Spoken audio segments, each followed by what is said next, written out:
कटनी। केंद्रीय मंत्री नरेंद्र सिंह तोमर ने कांग्रेस पर तंज कसते हुए कहा कि कांग्रेस पार्टी झूठ बोलकर जीतना चाहती चुनाव।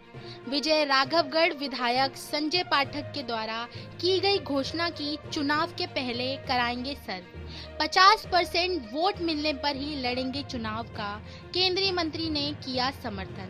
विधानसभा चुनाव जैसे जैसे नजदीक आ रहे हैं वैसे ही राजनीति पार्टी कार्यकर्ताओं एवं जनता के बीच आने लगे हैं और विपक्ष पार्टियों के आरोप प्रत्यारोप लगाने में कहीं भी कसर नहीं छोड़ी जा रही। केंद्रीय मंत्री नरेंद्र सिंह तोमर सोमवार को बिंद के दौरे पर थे। बीजेपी का टारगेट अब विंध्याचल। केंद्रीय मंत्री नरेंद्र सिंह तोमर विंध्याचल के प्रवास पर थे। आपको बता दें, केंद्रीय मंत्री एवं मध्य प्रदेश चुनाव प्रबंधन समिति के प्रदेश संयोजक नरेंद्र सिंह तोमर रेम्बाचल एक्सप्रेस द्वारा प्रातः 7 बजे सतना पहुंचे।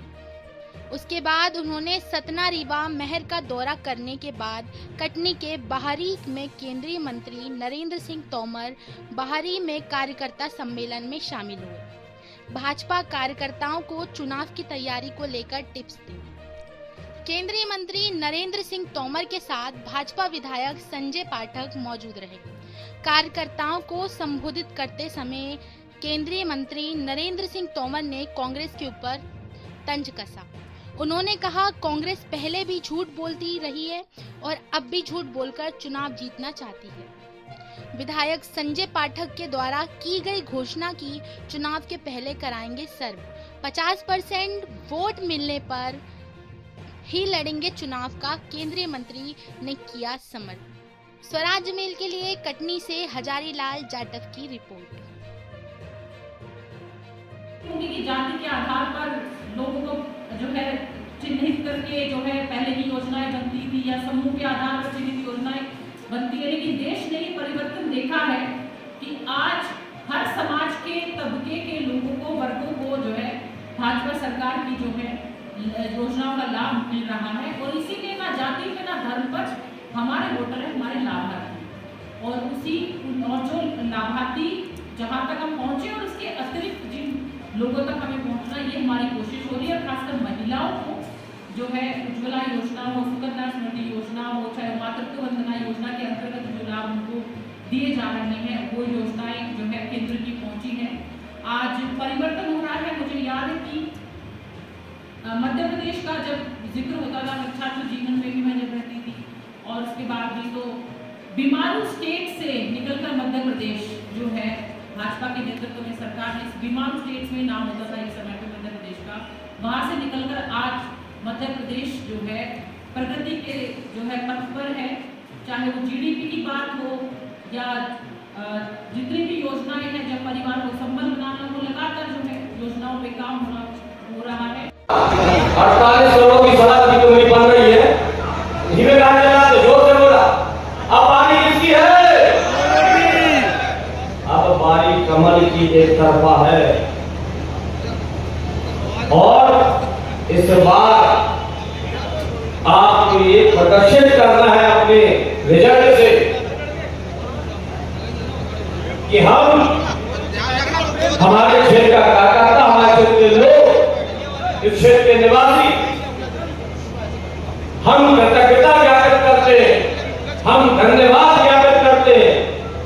हमने जो हमारा सब दिया वही कृतज्ञता, ये आभार, ये धन्यवाद, क्योंकि हमारा क्षेत्र मैं जानता हूं ऐसा खामोश नहीं, कोई इतना सा करता है तो उसका इतना गुणगान करते हैं।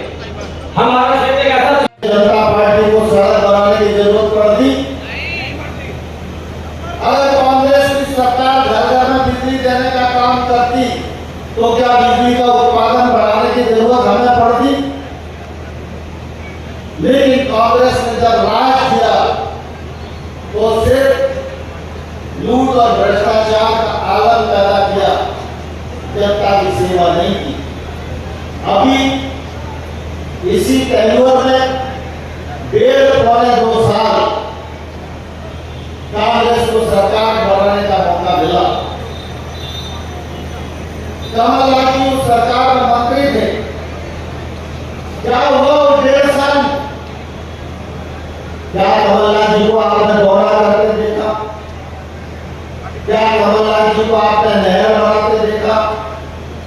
क्या कमलनाथ जी को आपने शिक्षा बढ़ाते देखा? कमलनाथ जी ने और राहुल गांधी ने कहा था कि हम कर्जा माफ करेंगे। किसी का कर्जा माफ हुआ क्या? हुआ क्या? जरा जोर से बताओ, किसी का कर्जा माफ हुआ? यहाँ बड़ी मात्रा में नौजवान बैठे, उन्होंने कहा था कि हम बेरोजगारी भत्ता देंगे। किसी एक नौजवान को बेरोजगारी भत्ता मिला क्या? लेकिन भारतीय जनता पार्टी ने कहा था कि हम 0% ब्याज पर कर्ज देंगे, तो कर्ज मिल रहा है कि नहीं मिल रहा? तो निश्चित रूप से हर कार्यकर्ता के लिए चुनाव एक चुनौती है। ये चुनाव संजय पाठक का नहीं है, ये चुनाव नरेंद्र सिंह तोमर का भी नहीं है, ये चुनाव शिवराज सिंह चौहान का भी नहीं है, ये चुनाव भारतीय जनता पार्टी का चुनाव है।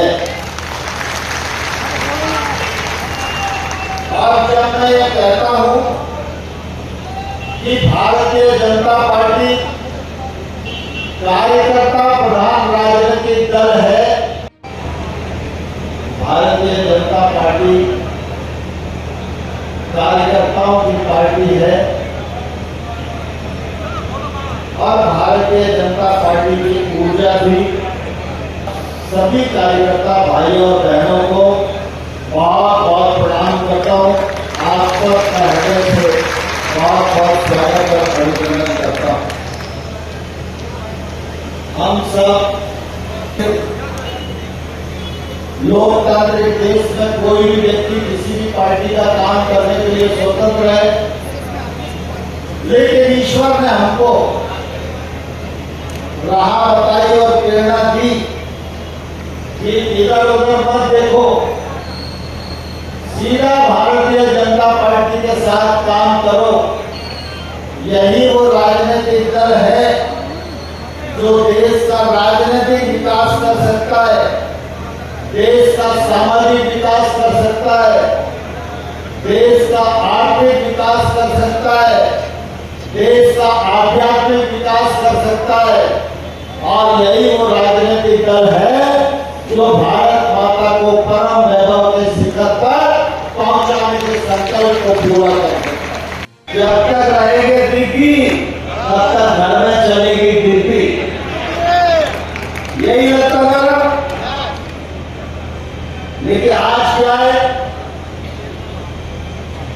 आज पूरा मध्य प्रदेश विकास के पथ पर दौड़ रहा है। 2003 से भारतीय जनता पार्टी ने कमान संभाली तो आज मध्य प्रदेश विकास के पथ पर तेजी के साथ अग्रसर हो रहा है। होने वाली है 15 अगस्त से, उसका मध्य प्रदेश के विधानसभा चुनाव में क्या असर होगा? पहली यात्रा भी फेल हो गई, ये वाली यात्रा भी फेल हो जाएगी। कांग्रेस का कहना है कि पहली यात्रा से कर्नाटक जीता है, दूसरी यात्रा से क्या मध्य प्रदेश? देखिए, एक किसी स्थान पर जीत से दूसरे राज्य की तुलना नहीं की जा सकती। पिछले बार हम मध्य प्रदेश राजस्थान में हार गए थे, छत्तीसगढ़ में हार गए थे, लेकिन उसके बाद जब लोकसभा का चुनाव हुआ तो सब सीटें हम ही जीते। संसद में चल रहा गतिरोध को लेकर के भारतीय जनता पार्टी की क्या रणनीति है, कैसे ये गतिरोध दूर हो पाएगा? भारतीय जनता पार्टी के नेताओं ने बहुत ही जिम्मेवारी के साथ ये कहा है कि भारतीय जनता पार्टी और एनडीए की सरकार मणिपुर पर चर्चा करने के लिए पूरी तरह तैयार है। हमारे भारत सरकार के गृह मंत्री माननीय अमित शाह जी ने लोकसभा में कांग्रेस के नेता और राज्यसभा में विपक्ष के नेता दोनों को पत्र लिखकर कहा है कि आप लोकसभा में आइए और चर्चा करिए, लेकिन विपक्ष के पास कुछ भी कहने को नहीं है। विपक्ष में घबराहट है, उनको मालूम है कि सरकार जो कुछ कर रही है उसके आधार पर वो विपक्ष को छील देगी और विपक्ष नग्न हो जाएगा, इसलिए विपक्ष चर्चा से भाग रहा है। सर, हमारे क्षेत्रीय विधायक संजय पाठक जी ने कहा है कि वो जनमत सर्वे करवाएंगे और 50% से अधिक लोग जब उन पे हामी भरेंगे या वोट देंगे तभी वो चुनाव लड़ेंगे। इस पर आपका क्या कहना है? संजय पाठक जी का जो प्रस्ताव है मैं उसका बहुत स्वागत करता हूं। अच्छे कार्यकर्ता को यही प्रयास करना चाहिए और लगातार हम लोग भी दल की दृष्टि से यही प्रयत्न करते हैं कि पार्टी सर्वस्पर्शी हो और सर्वव्यापी हो। इससे अच्छा और कोई साइन नहीं हो सकता कि जीतने वाले प्रत्याशी को 51% वोट मिले। लेकिन भारतीय जनता पार्टी की ये रणनीति तो नहीं रही है। नहीं, भारतीय जनता पार्टी ने अपने कार्यकर्ताओं को कहा है कि बूथ पर हम काम करें, सभी वर्गों के पास जाएं, सभी क्षेत्रों में जाएं, सबसे बात करें, भारतीय जनता पार्टी के लिए समर्थन प्राप्त करें और मतदान केंद्र पर 51% वोट हमें मिले, इसकी तैयारी करें। ठीक है।